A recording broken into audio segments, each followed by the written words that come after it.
Now is actually lighter and used to be on the back. Now that he's got more weight on the back, he seems to be pulling in the times. He doesn't seem to be pulling in the times. He's certainly the fastest in the world. But looking for the handle, you hear that term all the time. In this case, he was just moving those tires back and forth and swapping them. Back to you, Gary. Well, it certainly made a difference if, in fact, that is the reason why all these runs in the 4-second bracket this afternoon. Well, you know, attention to detail, you've got, and all young racers know this, you have to pay attention to detail. Somebody had to take away those tires to know that they were lighter. That's why you have a crew chief. Yeah.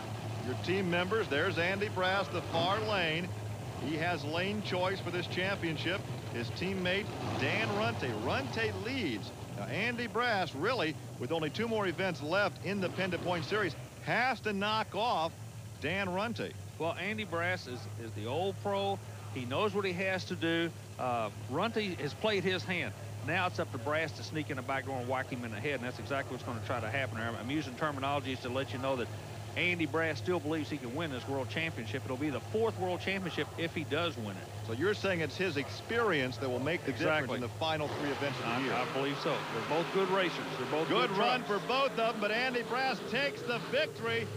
Oh, wait till you hear these times. The first 4-second final, 4.99 for Dan Runte in a losing effort, and Andy Brass goes a 4.91, and there is his ET once again, the first time ever both the finalists run in the 4-second bracket. In the interview earlier, Andy said he thought potentially he could go into the 4.8s. I thought that was a little bit of hoping, but I tell you, 4.91.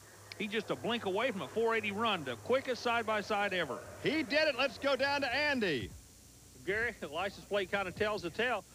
491, quickest ever. Got to tickle you to death. We understand that put you back in the national points lead.